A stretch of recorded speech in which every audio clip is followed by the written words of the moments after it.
tumalidde program ya feno nga bulijjo mukama wa kisa nolwa tusobodde okujja okubanga tuweereza mu maaso ge bebaza ababeera ku mukutu guno obutakoowa mukama abawa omukisa mwenna bebaza besinza kutumira kaakano mwanyi naffe Magi Erugazi mukama yebazibwe woli webale kubanga olaba ntumira ku mwami n'omukyala kale esuula opposite ne police awo mwebale kubeerako nammwe nga mulaba omwami bali mutajjo naawe nkulamusizaako nnyo mukama waffe webale kubeerako ng'olaba omwami n'omukyala omwami wa muntu Robert mama Nakaddu nkulamusiza nnyabo mwanyinaze Nalumansi Joani Prexada Nakalema Nalunjoji Debola Nsimbi Andrew Mugoya Kigozi Saulo Kajansi sebo nawe nkulamusizaako mukama kuwa mukisabale kubaako ng'owuliriza ne sister Christine Namasuba Eseza Namugolo Kawempe mwenna mbalamusizaako mukama waffe bangi sode kwatumira omwami n'omukyala Isaya namwe mbatumiddeko nnyo mwebale kubanga kwe muli mulaba era nga mwekumidde ku programu ya fene nganzi olw'ekisa kya Katonda ngenda kubanga neeyongerayo banga tutandika maaso tugenda maaso n'obubaka nga mukama weyasobozesezza okubanga tubuweereza tugenda kutandika n'okusaba mukama atukulembere mu nteekateeka zino.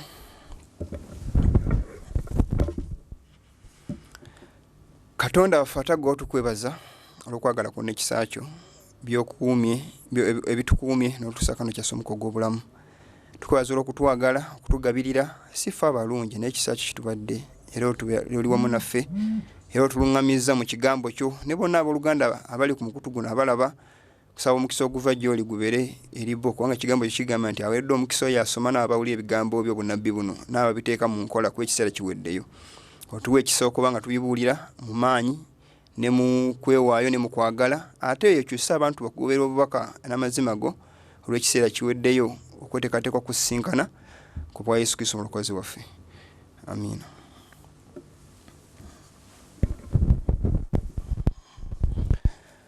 Mukwano gwange awuliriza era alaba ngenda kuba ntandika ebigambo bino bwe nti mpozi nga ntandika ebigambo bino njagala mbigambeko baganda bange abalaba programu eno nti mukama waffe ekisa ky'okusala omusango kye tulimu Katonda anyufa ekisinga obutukuvu ng'awolereza gwe nange obulamu bwe tuli ekiboka bwe tulimu oba ekisa kitulimu kya bulamu obubaka buno bwa bulamu na kufa ekiseera kye kisemba era kiweddeyo ebigambo njagala nkutegeezeko mukwano gwange awuliriza era alaba nti Katonda agenda tubuuza agenda kukola ebintu bibiri ku lunaku olw'enkomerero agenda kutubanja bye tutaakola ate n'okusasula bye twakola ebintu bibiri okutubanja bye tutaakola kwe kutubanja byatugamba okubanga nga tukola tutabikola ate agenda tusasula bye tukoze ebirungi oba ebibi weebuuze ku minzaani kiwawooligwa mu kiseera ekyo kiki ekigenda kuba ku bibiri kyogenda okuba ng'okola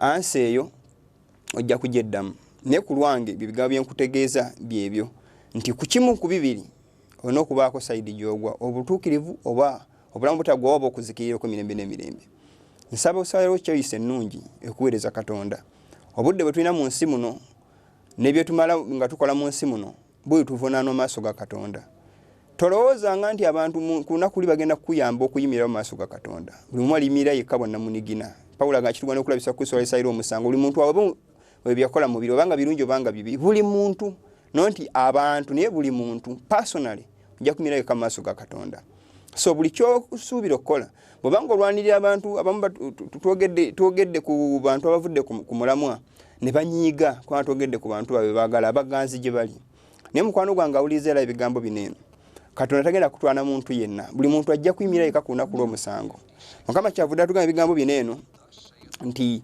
akolimidde omusajja yeesiga omuntu n'afuula omuntu w'omukono gwe omuntu oyo ava ku Mukama abantu bangi ekibaleetedde okugwa n'okugaana amazima batrustinze abantu omusajja ayitibwa Filipo yajja n'agana Sanayiri nti jangu olaba omulokozi eyasuubizibwa n'ayagala okugaana naye okumugaa nti jangu weerabireko bwe yatuukawo yabeera convinced n'ategeera nti ge mazima nti yoyo mulokozi ku bye yamugamba ng'amulengedde nga tanaaba yadde okumusemberera naye naye nkugamba mu kiseera kyaffe kino eno muganda nga atudde ku mukutu guno alaba nti ekiseera kye tulimu buli omu alina kukola nga Nasanayiri olina kujja personally nebaza abakadde b'amakanisa abankubidde simu abanebaziza olw'obubaka buno baganda bange mubiri ne mwoyo mwenna abeebaza obubaka buno eno abawagidde muganda wange Niyonshima nkwebaza nnyo muganda Mukama akuwa omukisa olw'obuwagizi bw'owadde Mukama akuddizeewo. Ngenda kuba ntandika ebigambo bino abesitumidde baganda bange mikwano gyange akadde kayinza okuba nkadde katono ninsaba Katonda akakatono abayensobodde okuweereza kubako bokutumira tujja kubanga tugenda nabo ku Tuesday tujja kweyongerayo mu byokuyiga byaffe nga bulijjo mpozo nako olwaleero njagala tuyige ku kinsonga enkulu ey'okubanga ku nsonga enkulu eya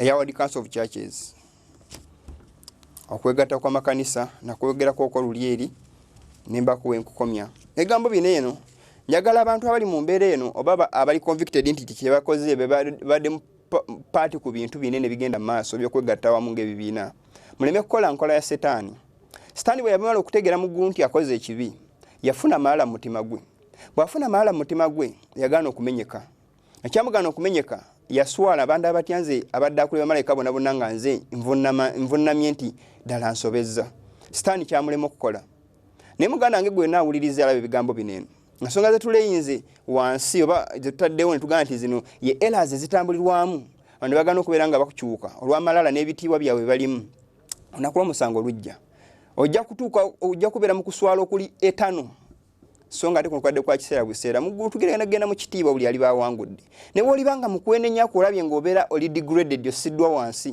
ku lunaku olw'enkomerero Mukama talibijjukire teri alijjukira nti gundi yenenya n'aswala no wabula omwe aliba agulumiza munne ku lunaku olwo so okutereeza kirungi nnyo okusinga okunywerera ku bulimba ne ku kibi Mukama akyawa ekibi ebikolwa bino byonna n'ebikolwa ebitali bya butuukirivu ebigenda mu maaso byetaaga bikomezebwe kubanga ekiseera kiweddeyo Mukama waffe akomawo twetaaga twetegeteeke kubanga tukyalina kiseera mukwano gwange awuliriza ensonga nnyingi nnyo zenjagadde okukoonako naye akadde kajja okunnemesa naye ku nsonga y'okwegatta kw'amadiini natuyogerako wano mu Uganda nembalaga ebibiina ebiri awamu ebyegattidde awamu okulaba nga bikolera ensolo ekifaananyi kyaba kyakubikkulirwa Mukama agamba beeyalaba baali bawangudde ensolo n'ekifaananyi kyayo n'akabonero kaayo n'omuwendo gw'erinnya lyayo baali biyimidde ku nnyanja endabirwamu nga bawangudde balina ennanga za Katonda bayimba balamuswa omuweezi wa Katonda n'olumwana gw'endiga mu kubikula essula 15 Bayibuli egamba nti bali bawangudde ensolo abawangudde ekifaananyi ky'ensolo omuwendo gw'erinnya ly'ensolo n'akabonero k'ensolo naye abantu bangi bagenda kubanga bafuna ekifaananyi ky'ensolo bagenda kubeera mu kifaananyi ky'ensolo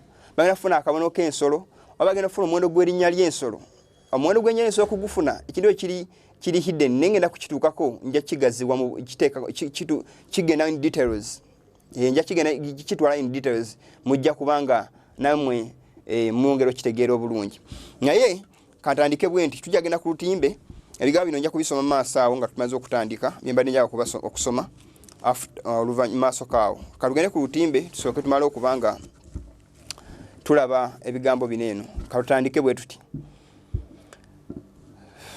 byasooka ne statement eyo egamba mu Sacred Messages book 3 egamba bweti agamba nti God is rising up a class Mukama asitula ekibiina to give the loud cry of the third angel okuwa obubaka bw'oluyoga lw'amalayika ow'okusatu. It is Satan's object to now to get up new theories to divert the mind from the true work and the genuine message for this time. Timukama agolokosa ekibiina not omuntu yenna naye agambye a class naye nsaba Katonda obeere ku kibiina ekyo to give the loud cry of the third angel's message okuwa oluyoga lw'amalayika ow'okusatu alugamba nti omuntu yenna bw'asisa ensolo n'ekifaananyi kyayo wakkiriza akabonero k'ensolo ku kyenyi kye that is the loud cry message.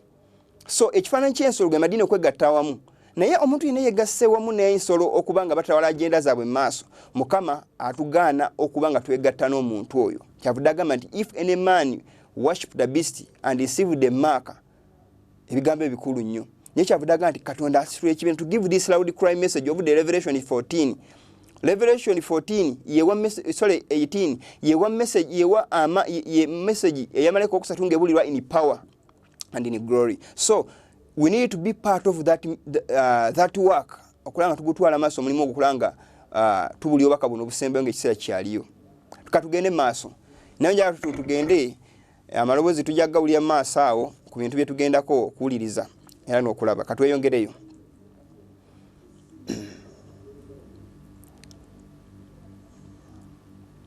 Katukomekaawo katono nnyo nawe ngenda okutuukako ndeese ekifaananyi kino eno yali 2018 nga 22 September akayitibwa Associated Press ne Bufalansa zali ssaawa 10 n'eddakiika nga ziizo ez'olweggulo naye paapa ayogera ebigambo bino nga balaata bagamba Mannamoli yagamba yakwipinga yabalaata. Pope quips I am the devil next to John Paul. Nze Setaani eyaddiira Yohana Paulo. Bino bigambo bya paapa I am quoting.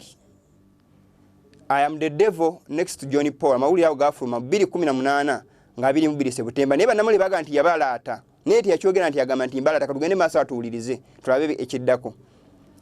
Lwaki njogera ebigambo bino eno nawe njagala okutuuka mutegeere ebigambo bino abooluganda. Omusajja ayitibwa Yanaseka Galazka immediately commented him, corrected him. No, you are both saints. You are both saints. Naga no mwenna muli batuukirivu. Bwatyo bwe yamuddamu. Munnamoli yaddamu ebigambo bino ng'oli amaze okugamba I am the devil next to John Paul.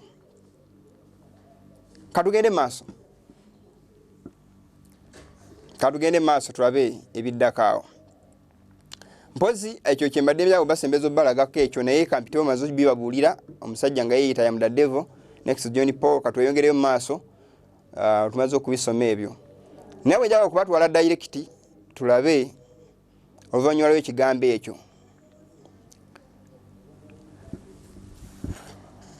Katweyongereyo. Bwe tweyongerayo Pope Pius II yakwotinga n'agamba ebigambo bino the Pope and God are the same. Lwaki nsimye omusingi guno tujjukire omusajja ayitibwa lwaki nsimye ebigambo bino eno Pawulo yawandika ebigambo bino eno ku Paawo eno ng'egolokoka. Omusajja agambye nti ye Setaani. Tujjukire Setaani bwe yali ng'ava mu ggulu ki kye yakola. Setaani bwe yali ng'ava mu ggulu yayagala okwegulumiza okubeera Katonda afuge nga Katonda asinzibwe n'ayagala okikola ekyamugobya mu ggulu. Omwami ono Bayibuli egamba nti mu Kikoloso 15 ensolo entudde ku ntabe ya Setaani naye nga bw'ayogedde mwewulidde sijja kubiddamu. Agamba nti the Pope and God are the same, so he has all power in heaven and earth. Mulaba omuntu wabuntu meyamaani bwa blaspheming nga neyavoola Katonda nti alina obuyinza mu ggulu ne ku nsi. Ngalo mbikwotinge wawe wendaga nawe njagala mbatuuse katugende maaso ku kiddako twongere twekenenye ebigambo bineno. Agambye yamudde bwe tugendako mu Vatican tulaba ekifaananyi kiri sikale eky'entiisa mukirengera ndowooza emabega. Papa wuli atudde wansi ngera tuusayo mbabuli lwaki mbalaga ekifaananyi kino eno. Tugende maaso awaddako katweyongereyo. Mulabe ekifaananyi eky'entiisa Yesu gwe bagamba nti ajja naye mulabe yalinga demons. Tulaba papa ne wuyo atudde wansi katweyongereyo. Yoyaawo tulaba ewolotaali wabulira n'ekifaananyi kikiri emabega awo ng'okisembeza ezo ziringa demons emabega we. Ekizimbe kyonna kiraga mulaba katuyimirekaawo katono nnyo wali olaba ka alo ye maaso gaakyo mulengere eddirisa liri eri waggulu emulengera mabbali awo. Katweyongereyo tugenda kiraba ngenda fulumya wabweru kati tuddako wabweru katweyongereyo eyo St. Square nga mugiraba bweto bwefaanana naye katusembeze mulengere ekizimbe ekyo mukirabe ekyo ekizimbe kirinaanyaawo wetugenda ku Google Map ne twetolooza ekizimbe ekyo mulabe emagala gamba ku mutwe ag'omusota ku kizimbe ekyo mulaba ndowooza eriiso liriri ekizimbe mulabe papa mwatudde. Bayibuli egambye ogusota egwawo ensolo eno n'amaanyi gaayo n'obuyinza obungi okufuga. Bazimba ekizimbe nga kiri mutwe gwa musota nga mukiraba kiikyawo katukomekaawo katono nnyo. Mulaba skeros zireze mulaba ndowooza okiyimira mu mulyango gwakyo ng'oyingira mulaba omusota nga gukutunuulidde kali ke kamwa. Ebigambo bino baluganda tugirira bibagamba ne mulowooza nti tugezaako kukola attacks ku bantu naye tugezaako balaga proofs. Omuntu atukira kuzimba ekizimbe nga kiri mu gundi ya musota naye ng'ate ali ku besisi ya bukristaayo yakukkiriza. Kino kiba kiri kyongera okuexposing enkola zeneeno Kyovala nti waggulu n'akasolya mu kalaba kamagala gamba gamusotange mugenzo kalaba n'enzigi muziraba n'akamwa kaako abantu bwe batudde amakulu they are led by the devil bali wansi wa Setaani enkola zaabwe katweyongereyo awo njagala basimira balage amawule gali eri we yagamba nga tukikomyako katono nnyo tuyimirikako katono nnyo 2016 yali ayingira omwaka zali saawa 7 countdown mulabe stage omukyalo okwayimiridde kuliko ekigambo the judgment free stage etaliko kusala musango judgment free si enene amawulire ago gafulumya 2016 katugende maaso tulabe omukyalo ebigambo byagenda okwogera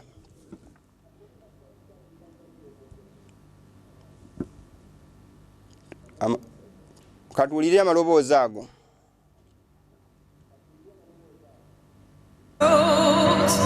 will be as one.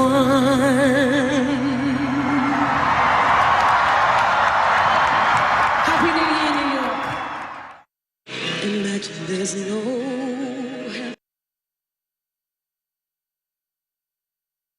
Agambye and the world will be as one. Nega byayimba muluyimba mu birabe yayimba. Imagine there is no heaven. Tugenda gena mpola. Imagine there is no heaven. Awaddako.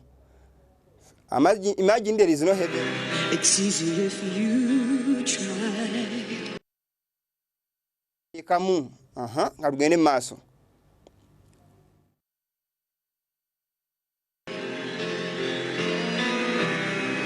No hell below us. Batira kuyigiza geena je kitofu teriyo wansi nenga geena ejja naye agate bya geena abigaana katoyongereyo. Above the sky. Bwengula botunayo bwangula bakaye boko materi kirala kisukka kaawo kya kugamba katugende maaso. I hope someday you'll join us. Bila one day nti ojja kubegattako gwe naalaba awuliriza bakugamba you will join them katugende maaso.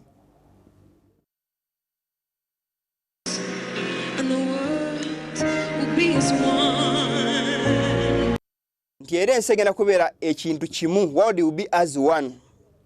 The world will be as one. Mulabe ekigambo ekyo katupozingeko Katonda Papa Francis prayer gye yasaba mu January nga 2016 mukyalo ali yayimbye countdown nga January ayingi nga mwaka guyingira. Wano Papa asabe sala January nga amaze okuyingira pushing all world religions to unite as one. Muloze ekigambo kineno omukyalo ali yayimbe naga God will be as one ne agenda y'okubeera nga bagatenso okubeera ekintu ekimu. There is no heaven no hell agamba nti above is only sky deri Katonda taliyo. They hope someday you will join them and the world will be as one. Ensegera kwere kintu kimu. Tukuni world order okwegatta kwa madini aboluganda okwere dini emu. Kwanga agenda ni world order okuteka we dini emu okuteka omukulembeze omu nga Papa yafuga n'okutema mu nsi ebitundu 10 kubikula sura 17 nga manga ge bitundu 10 bye bifugibwa ensi kwetambulira ze agenda kwetambulira abakulembeze 10 Africa yaserwamu no Central Africa eno omukulembeze mwagero gifuga njabi balaga maaso eyo we tuyatuse ku kyokuyiga ekyo. Nemulabe bigambo bino baganda bange katweyongereyo. The world will be as one. Revelation 17 obunabbi obuna webuli. Nebe tweyongerayo.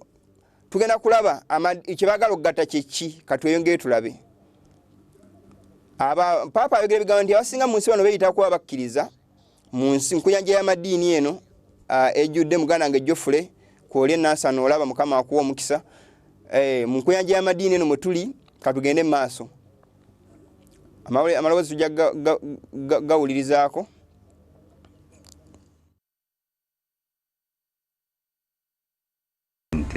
Esto debería provocar un diálogo entre las religiones. Tujja kujjayo information ebigambo ebyo tubirabe. Wow.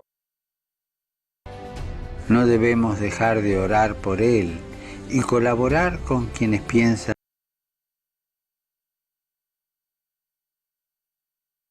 distinto. Muchos tulowooza mu ngeri njawulo bangi balowooza mu ngeri ya njawulo agenda maaso n'agamba bafiringa mu ngeri ya njawulo katweyongereyo. Piensan distinto, sienten distinto. Nga tuyinza okubiraba katweyongereyo. buscan a Dios o encuentran a Dios de diversa Katonda yabasinkana Katonda mungereza mulabe bali ababuda papa agamba bona banoonya Katonda wo muggulu n'aba buli kibiina buli omu amunoonya mu ngeri ye bw'ategeeza bw'agamba katuyongere tumanyi balo bakatonda batakola guna si Bible beegera be basinza kali mu kiseera kyaffe kino katugende maaso.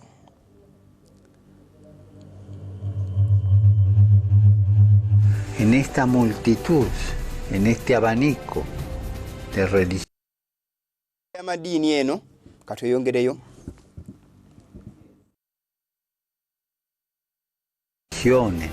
Hay una sola certeza que tenemos para todos. Ekitugatta kye kiriwo ekyo.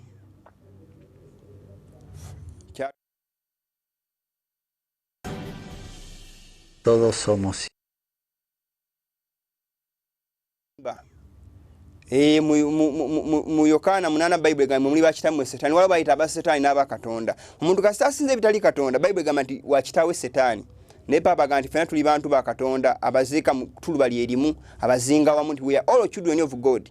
Kya bulimba baganda bange tebakulimba nganti buli omu mu bujeemu bwe nti mwana wa Katonda. Okujja nga tana bategeera mazima naawulira ebigambo ebyo n'akyuka. Naye omuntu yenna kasita agaana si mwana wa Katonda nga we bakiru kitami nga we balimba abantu. Katugende mu maaso baganda bange.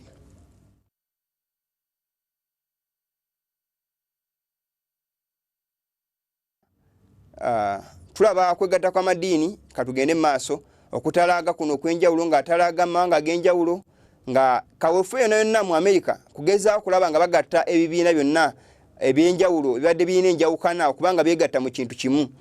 Ekintu kino tulaba Pulezidenti ba America bonna bazaakolagana okutujjukire nti obukulembeze bwa America tukomekaawo katono nnyo. Obukulembeze bwa America bwe bukulembeze obugenda okwenfoosinga katukomekaawo katono obugenda okwenfoosinga Sandero era kubikula essula 13 ensolo eyogerwako yava mu nsi. Ensolo yava mu nsi yemala neyogeranga ogusota era yakutimbula abantu Katonda mu dark ages mu kiseera kino bagenda kuddamu okukola omulimu ogwo gwe gumu nga bakozesa America ng'etuukiza agendas ezo. Katugende mu maaso.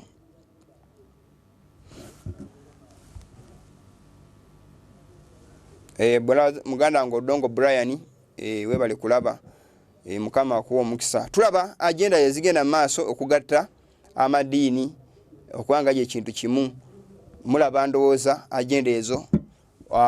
Pope Francis begins historical 6-day visit to 3 cities. Tulaba nga Obama akyali president nga baliwo ekyokumitinga okulaba nga asinga president okulaba nga agenda zina America yekinsonga enkulu abooluganda. Amawanga amalala gonna gali wansi wa America kabere Uganda feno kwe tuli. Abafuga ensi eno balala waba bali behind buli kintu endwadde na buli kimu wala ababiteekawo n'ababifandinga. So ebafuga ensi eno era bagatambuliza ensi yabwe ensi ku bintu bibiri ku ddiini ne ku byobufuzi ebyensi mwe batambuliza ekintu kineno. So ene ddiini yateekebwawo si lwa kigendwa kya kutwala abantu mu ggulu no naye yateekebwawo okontrolinga mind z'abantu kandi bali bagala nnyo ebya Katonda naye ng'ate bagabateekerawo ekicupuli omuntu abenga following ebyensi naye nga manya following bya Katonda ngokuli Sunday n'ebirala byonna naye nga those are pagan days and rights bakwata. Katugende maaso bwe tweyongerayo tujagenda maaso nja kunnyonnyola maaso awo nga tutuuse tulaba ndowooza enkuŋŋaana zebaze kuva abapulezidenti bonna n'abemeka ne bagamba nti kuviira ddala ku Kennedy katukomekaawo katono nnyo tuule ku maloboozi ago. Maybe now we're all Catholics again. Maybe now we're all Catholics again. Maybe now we're all Catholics again. Omusajja ayitibwa Tony Palmer mu Protestant yagambye nti maybe we are now all Catholics again. Statement eno yemu kyewuunyisa mu mwaka gwa 1981 omusajja ayitibwa Wilson taata wa Teddy Wilson aliko owa General Conference yafulumya statement eno yennyamiza yagamba there is another universal and truly Catholic organization, the Seventh-day Adventist Church. Tiwaliwo ekibiina ekirala ekibuna wonna ekidala nga kikatuliki organization ya Seventh-day General Conference yogera ebigambo bino. I'm quoting Neil C. Wilson, General Conference President of Seventh-day Adventist Church in Akataba Adventist Review mu byafumira March nga 5 1981 paragraph yokusatu nga bagamba nti SDA bagitaminga as a Catholic organization. Tukomyewo ebirowoozo katukomyewo ku screen wano ebirowoozo. mwanyinaze Olivier Busiika we bali kuba kansoke tukome ku screen maleba nnyonyako ebigambo bino baganda bange. Lwaki baganda SDA is another Catholic organization? Kubanga Catholic Church eri in a pyramidic form leadership yayo ngemutero kulaba certain singa bakola symbols zino. Amakulu waggulu waliwo afuga ali ku ntiko hierarchy order. So buli kibina kifunye hierarchy order agenda zino kigenda kuzisuka kubanga liwo ali ku ntika asalira wa balala bonna. Chovudola bantu bagambye is another Catholic organization eina supreme leadership eri ku ntiko esalirawo eno yonera abantu basinga mu kutegereza nnyo church manuals batera nnyo okugamba nti fe church manual egamba bweti omuntu nagira naga church manual yagambye bweti abakulembeze batula basalawo bwe bati omukulembeze bw'asalawo nga asazeyo ku nkola siza bwa Katonda opposition yetagisa protestantism we yetagisiza waneno naye abantu basinga bakompromisinga n'embeera kubanga basama abantu ekitiibwa ne bava ku Bible. Omuganda ngomo yangamba nti no omuganda agentu bino byonna bimanyi naye munnaye buli mukati alongoosa kkubo lye tekigenda kukola ekyo muganda wange. Mukame amazima gasigibwako ekivume empitambi esigibwa ku kigambo kya Katonda. Kristo taweebwa kitiibwa asigibwako ettyomi lyonna olw'abasajja abalina bye beeyagaliza ebyabwe naye Mukama agambe nti weganda batakiza ko temwenkanankana. Nabagambe gabi neno nga mpeereza omundi oguwedde ti General Conference of SDA ene enkola zaayo nga yo kwetambuliza ebintu byabizivudde eziri off track ezitali ku mulamwa. Enkola zinena abanga tuzetabyemu ng'abantu ba Katonda. We are going to be held accountable tugenda kubalirwa ebibi neno. Mujjukira omusajja atibwa Akani yakola ekibi yali omusajja omu. Ne Mukama nga agenza okulumba ayo okugikuba bakuba abasajja 36. Ne Mukama yagamba nga Yoswa agudde wansi ye akaaba yebuuza ki ekyatusukwisa eri okubanga ekubwa. Mukama yagamba Yoswa nti golokokawo Yoswa yali yanyonoonye dda bakukusiza ebyakolimirwa mu nsiisira zaabwe. Lwaki Mukama yagamba Isirayiri ennyonoonye naye teri yalaba yalaba Akani ng'atwala ekyomuzizo ekyo yakitwala mu nkukutu ne yagamba Isirayiri ennyonoonye ekukusiza byonna etutte ebyakolimirwa biri wakati mu yo nenga Akani yakikoze. Ne lwaki Mukama yagamba nti lwaki Mukama yavunana Isirayiri ku lwa Akani? Kubanga Akani was a leader era yagenda on behalf of the entire congregation, entire nation. Kivuga nti Mukama yavunana Isirayiri yonna ku lwa Akani omu. So by one man's sin or Teddy Wilson's sin or any other leader who is representing you, buli nsobi gy'anaakola notavaayo kuginenya notavaayo kulaba ng'erwanyisi beeveewo babasuntu abo bajjibwa mu bifo bya opposition zaabwe okubanga Mukama ekkanisa eteetekebwako kivume, you are going to be held accountable for those sins. Pagan logo tugiraba eyaleetebwa, that logo is for pagans. Cross nabagamba emisala tegiba nko gya Kikristaayo, never. Emisala gyavira ddala mu BC. Era kyovula ndi bwakozesebwa ng'obulabba okuttirako Abakristaayo ti Abayudaaya si bagikozesanga obulabba no.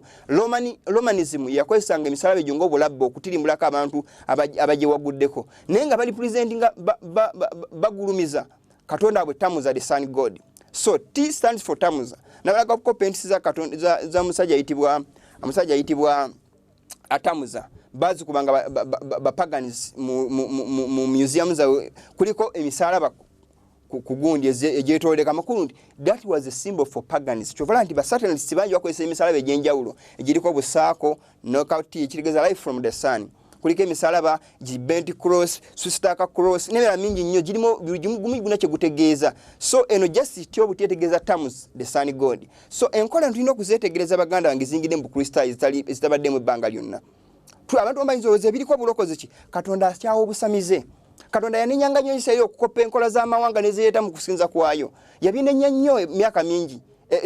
Ebbanga lyamala Isirayiri nga alwanagana nayo okuleka okujjamu obulombolombo obwo bukafiiri.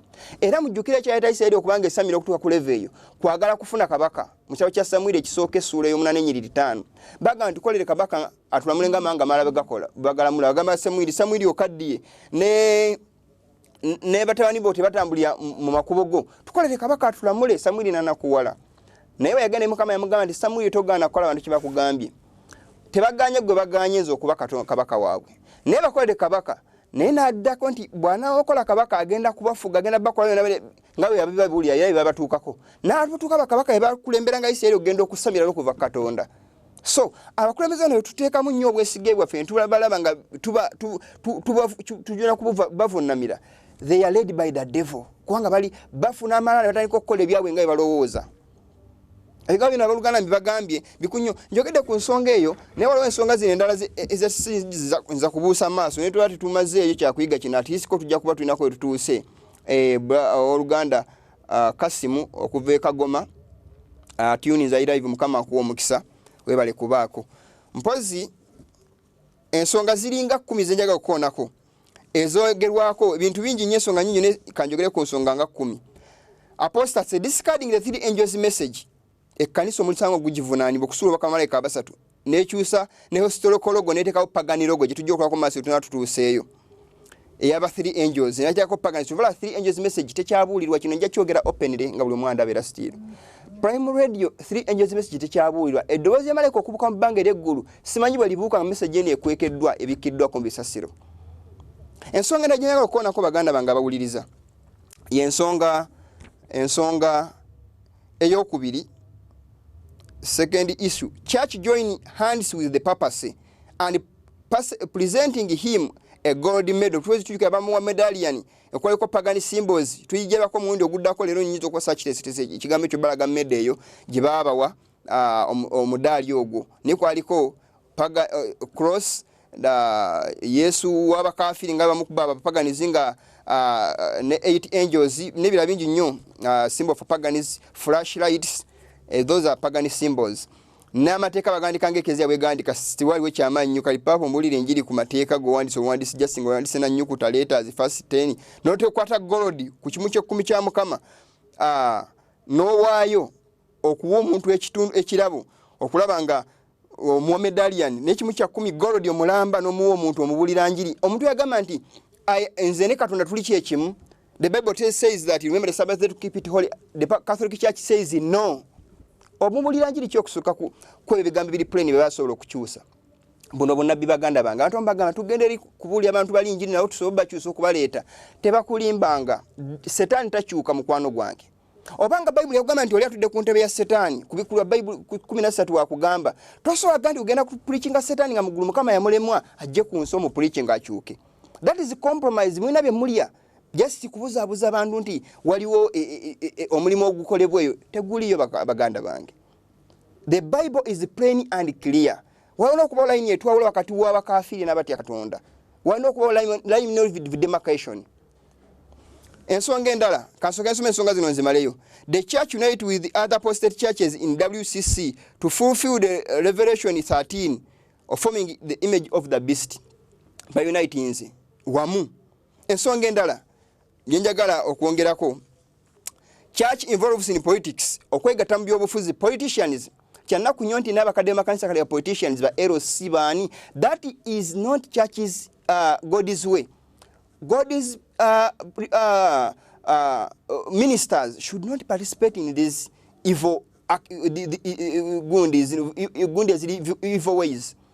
Politicians Neda bingi ebintu ebyensi tulina kubyegattamu kuba ajjukira waliwo okwawukana yawukana mu bintu bingi. So bw'ovaayo ng'oli mukadde wa kanisa nga gwe simanyi meya gwani you are confusing the two. Atakuwagira onotuula otyo mubulire enjiri nga mwawukana mu bibiina by'obufuzi. So that is not God's way. Akanveewo sigigenze deep naye nga kyakuyiga kiramba ku ekyo. Church introduces books of new order ebitabo by'enkola empya science position yaffe nga abadvent the great hope gye bakyusa mu kifo kya great controversy emejjamu amazima g'ekiseera kino bateekamu ebintu ebitakanga nnyo. Church manual ezo kanisa ku mulamwa from Sabbath to Sunday akataba akakuwa Samuel Bakiyoki. Questions on doctrine. Samuel Bakiyoki yali perfect Jesuit mu Catholic Church era yali priest eri nga atene nakolayo nga asomesa theology ku Andrews University. Bem ekitabo kyasanika ku Habanerogen SDA gye bakyusa eriko emisitali esatu tegeeza lukaga nkaga mukaga njatuuka yeeyo. SDN hymno book erimu enyimbe ezisinza Katonda njuba nga olulimba let us break bread together when I fall on my knees with my face toward the rising sun Lord have mercy on me. Enyimbe zonna mweziriyo nga basi eziraga okusinza Katonda njuba. Ensonga endala women ordination baba gamba nti women ordination bakisazaamu naye njaba akatami nga Tedilson agamba nti bibalonda tebyali tebigenda kyusa current policy njatuuka eyo maaso eyo tuba tutuuse eyo. United Nations tumaze ziraba. Another pope in SDA General Conference leadership. Tujukira Ted Wilson byaje bali mbuza kwa politics bagamba let us see what the General Conference president will say. Omusajja no Luguli sorry. Yagamba nga babuuza ku bya politics nagamba katwabe General Conference president kyanayogera ebintu byonna byogera nenga compromisinga omanya Bible kyegamba lwaki olinda okubanga president yasalawo nga Bible weri is president the God mujukire ku ebintu ebyo njabi balaga butambi bo mass anyway kubanga yebuli another new organization empya ya forming within the etwali General Conference headquarters oba kwembeza General Conference bwa forming a new organization. Church persecutes and excommunicates her members because they defend the truth. Ekanisa manino goba aba church members abawakanya obulimba ngaloma bwe yakolanga ku reformers n'okubatta nebatta. Pentecostal prayers, services and sermons, Catholic pagan rites like candle burning okuma kando no bimamide CD ekakati. Basemberanga olusi bakozesa ne candles ensonga endala gye kisijja kwerabira kukonako yensonga y'okuyingiza emirambo mu kanisa nayo nsonga nkulu nnyo okuyingiza emirambo mu kanisa Uganda kya muzizo si nkola ya Bakristayo bwe ndiba ntuse mu maaso nja kukituukako ebyava mu paganism enkolezi bakola okuyingiza abantu abafudde mu makanisa nga babayingiza nga abatukuvu ate si buli muntu tibamuyingiza chite bayingiza kisinzira ozito wa kyenkana ki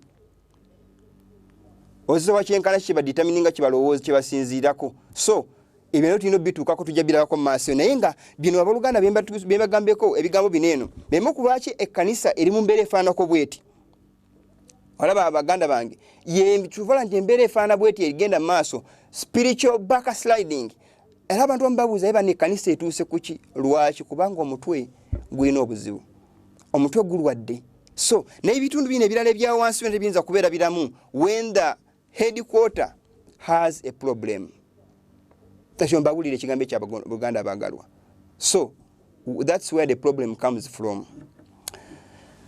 Katugere maso ku screen nyongeze ebigambo bineno nsoso some ensonga ezo kubanga zibadde enkulu nnyo awo tumaze okulabawo katugende awaddako omusajja agambye katuuliza amaloboozi ago.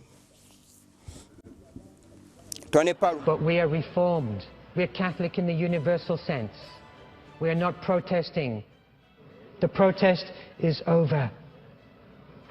The protest is over.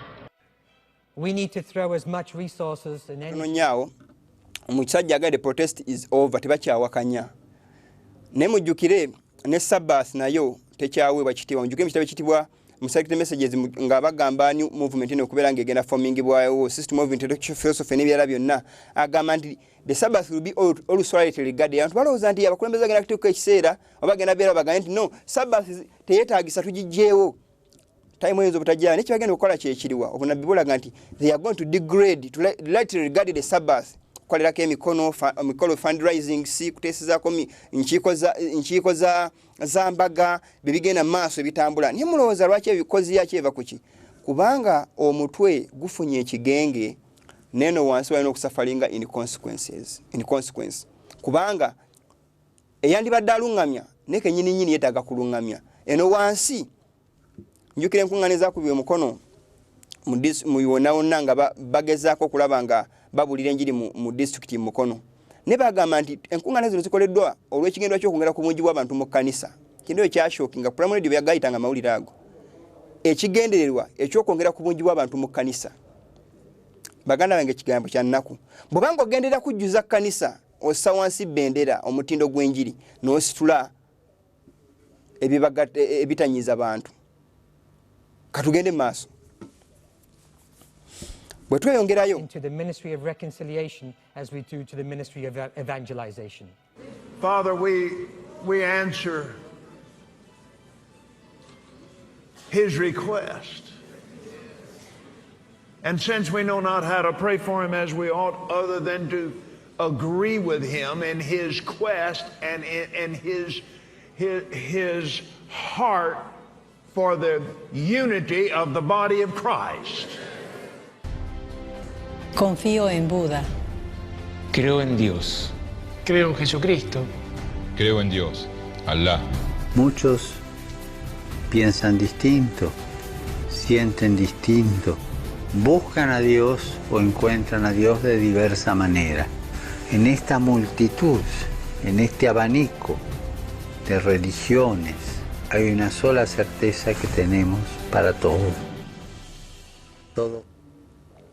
Tumaze okubiraba nga bagamba nti bwemalowooza mu ngeri ya njawulo bafiringa mu ngeri ya njawulo naye waliwo ekibagatta bonna abaana ba Katonda. Katugende mu maaso.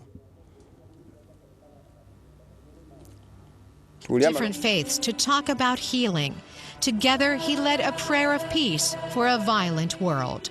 Peace in the hearts of all men and women, and peace among the nations. He says he witnessed Pope Francis gracefully combining two contrasting passions in his effort to bring all religions together. To bring all religions together. Jayang verang pasavati wa ilayka yarja'u salam.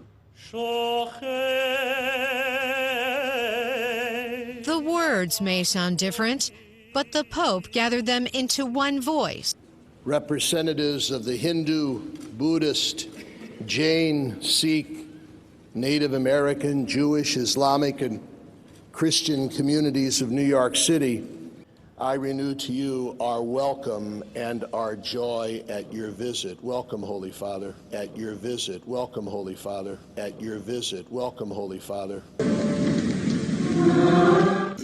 Mwindo mwami oyo agambye welcome Holy Father. Papa abamuyita Holy Father, Taata omutukuvu. Naye njagala akatambike kamu mulaba Kristo oyo kyalina okukola kubanga bali mu kintu kyekimu. Naye muwulire omusajja yitibwa B.T. Rice mu 2000 yayogera ebigambo ebimu ono SDA wa St. Louis Kirage yayogera ebigambo bino byebimu ng'ayita Papa yo Holiness. Katuulize ebigambo ebyo tulaba akatambi akakaddako.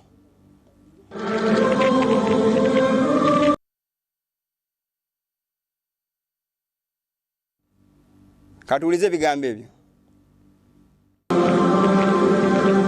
Pope, Your Holiness, your historic visit to St. Louis, Missouri has served as a catalyst in the creation of this program, and it transforms your presence into a lasting legacy for our region. Today, we present to you this proclamation announcing the creation of Faith Beyond Walls. Creation of Faith Beyond Walls. Creation of Faith Beyond Walls. Your commitment to improving interfaith relations has... Omusajja agambye nti creation of faith beyond walls. Baganda bange wagamba faith beyond walls kyategeeza. Faith esukka amateeka ga Katonda. Those are the walls zayogerako. Kubanga spiritual professor tugamba nti the Sabbath is the great wall which separates us from other denominations. So if the Sabbath is the great wall, so there are other walls. Faith beyond walls. So if these walls Bina faith beyond walls, so they are welcoming paganism. Logo ya chusi wakati kuliko bukafiri enkola ezitali za kanisa ezokulinyira amateeka ga Katonda nga sabbito girinyira they have faith now which is beyond walls. Bina ibagatte ebisukka ku mateeka ebiyita ku mateeka limiti zaago kali bawakanya ebikola bya Katonda. These are leaders. Katuulize bigambo omusajja byeyogerako tubimalirizeeyo. Fostered an environment wherein the spirit of collective faith, positively action can thrive. In addition, we also present you with this banner, the emblem of Faith Beyond Walls.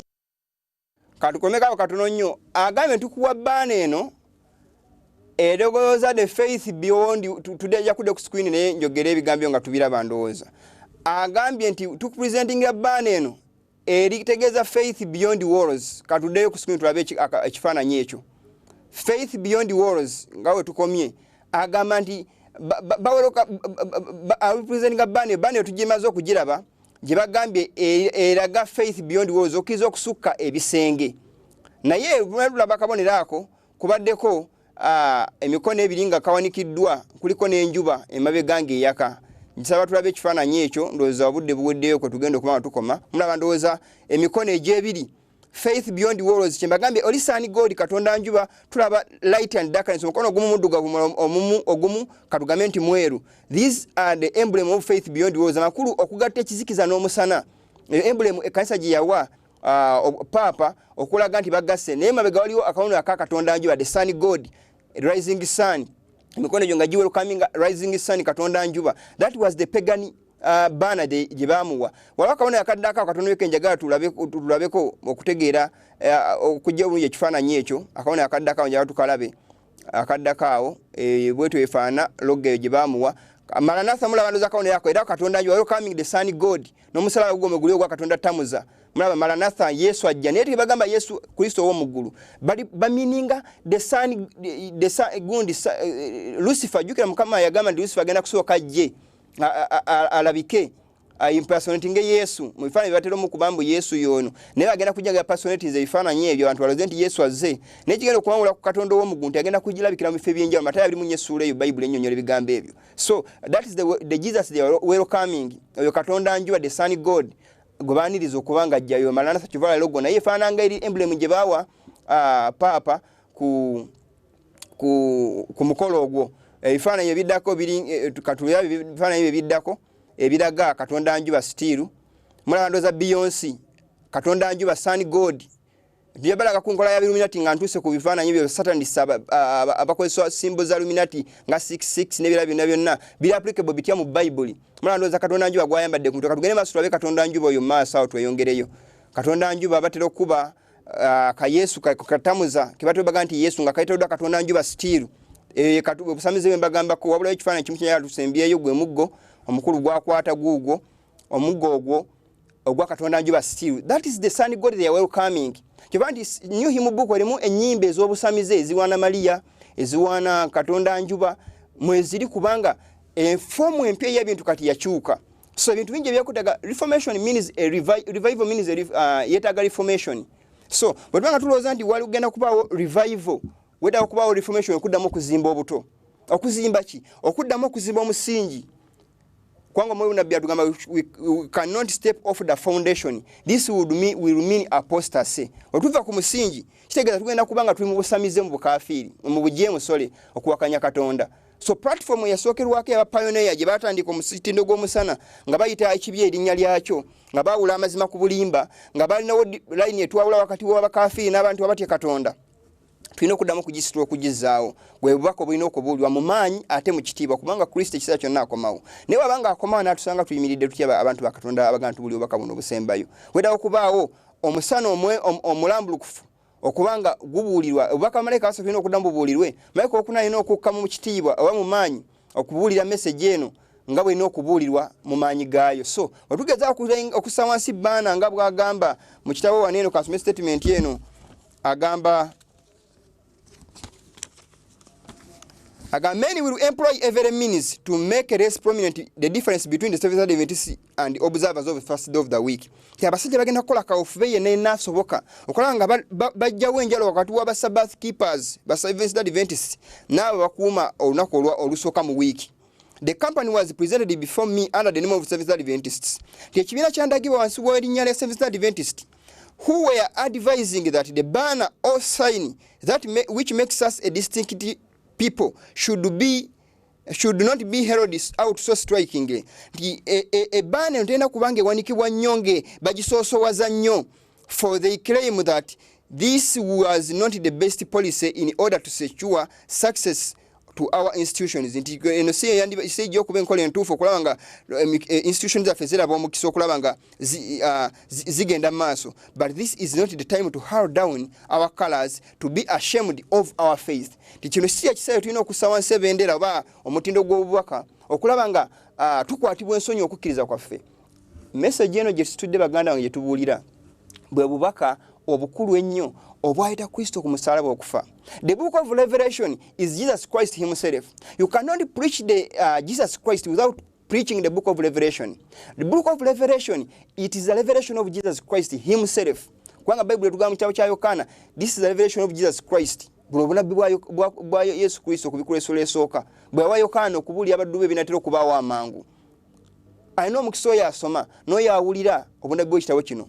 na bateeka mu nkola ebigambo bino kubanga ekiseera kiri kumpi olina omukisa oba wulidde obubaka buno muganda wange olina omukisa bwobanga osoma ebigambo bino eno bantu bangi enjiri ey'obulimba nyingi mu nsi etambula abantu bagiwerokaminga abantu basinga bakyawa amazima naye yimiranga ku kituufu katonda gwe mugabo gwo katonda yekayeka yamanye ebibyo gukasoba nga oyogera kituufu totyanga kwogera mazima kubanga ge mazima bw'omuntu wabanga ayogera obulimba abutya naye omuntu wabanga ayogera amazima tagatya balifoma banonna bakola omulimu gwe gumu bamatinduruza bayogera amazima awatali kutya bayogera amazima nga galina okubeera mu Bible nga Mukama yagawandiika without fear kyenjagala Mukama ayagala abakunguzi bangi mu mulimiro okulaba nga obubaka buno butambula era n'obuwagizi bw'omulimu guno bwetaagisa n'abasobola participating mulimu guno okulaba nga bugenda maaso beetaagisa okulaba nga obubaka bubuulirwa bw'ekisa kino ekisembayo kubanga Kristo waffe akomawo naye agaosanga ekkanisa taliko bad of ekkanisa yeeteeseteese naye okuteekateeka abantu ba Katonda yeno message n'okubateekateeka watali kubuulira obubaka buno eno tewajja kubaawo kuteekateeka kakasomesa emitende esembayo nfundikire ebigambo bino eno agamba ebigambo bino eno ku nsonga y'obukulembe ku nsonga agamba bw'ati testimony yokusatu page 269 agamba the plain straight testimony must live in the church obako obusongovu obutegereka bwino okubanga bulamu mu kanisa all the curse of God will rest upon his people as surely as it did upon ancient Israel nti newe butabere obubako obusongovu nti obusungu Katonda bugenda kukka ku kibiina kyonna nga bwe kyakola ku Isirayiri eyasooka because of their sins olw'ebibi byabwe Mukama yabalanga ebibi ku kanisa yonna God holds his people as a body Mukama atwala kanisa ye ng'ekibiina responsible for the sins existing in individuals among them nti nga bavunaanyizibwa ku bibi ebigenda wakati maaso mu booluganda if the leaders of the church neglect to diligently search out the sins which bring the displeasure of God upon the body abakulembeze balagajjala okunoonya ebibi ebireeta obusungu bwa Katonda ku kibiina they become responsible for these sins bafunaanibwa ku bibi bino nekyannaku nnyo eyandibadde asaakinga ate kati yakola yeetaaga okusaakinga kati muzibe yakulembera ebigambo bino eno njagala okubifundikira kubanga kadde kaweddeyo naye mbadde nsembasa baganda bange tulowooze nnyo ku kigambo kya Katonda olimba luno eno twatandikisizza lwegenda ofundikira naye Mukama ebimunyiiza bigenda kuteta omuliro gw'omujja gugenda kwokya buli kimu Katonda akyawa ekibi God hates sin omutwe gwowe gulwala neno wansi wagina okubonaabona omwoyo obunabbi bwagamba omutwe gusobola kubonaabona kulwala eno wansi wasigala nga walamu sobola omuntu wabeera nga mulalu nga akuba amayinja nga mulalu obwongo bubonyaabonya ebigere n'emikono ne bumutambuza n'ava eno nadda eri ne bukwata mikono ne bukwata mu muliro kugamba ebitundu ebirala ebibonaabona singa obwongo bulwala so kati wetubanga omutima gwononese kitegeeza neno wansi abantu balina okubeera nga embeera si nnungi kale baganda bange abaagalwa olwakadde mpozi mbadde mbasaba ennamba ezo mugende ku WhatsApp ezo abalina mpozi mu inbox nteekera okusharinga obubaka ku makya obuli ku makya sharinga message eno mbadde mbasaba mujje ku WhatsApp eyo mulaba ku screen ennamba ezo eyawagulu eri ku WhatsApp sharinga nga obubaka obutuzimba abantu bagala okubatizibwa message eno ejja kubanga ebayamba gyempereza buli ku makya ku WhatsApp okulaba nga muzimbibwa spiritual omuntu agenda okutuuka okubatizibwa ng'ekyamazima ategedde kyakkiriza tuyigiriza buli ku makya obubaka obuteekaddeko omuntu okulaba nga akyuka kufaanana Kristo nga bwe yeetaaga okukyuka okuleka ekibiina byonna WhatsApp YouTube channel eyo mugiraba SWOPUG with POGM USA obubaka bonna bonna musubscribing nga mugenze ku mukutu ogwo mugende musobola okufuna obubaka bwo mu ministries ne bumutaala bakemega mugende mu busanyi ku mukutu ogwo nsaba Katonda atukuume addemu tusinkanye olunaku olwaleero nja kukomekerezaawo besobodde kutumira baganda bange Mukama abakuume bebaza abawagidde omulimu guno ekisa kya Katonda kibeere wamu nammwe Mukama abakuume sabbiiti ennungi muliro gw'obujja guli byokya ebikora empitamye z'omu nsi byakusanuka olw'ekiruyi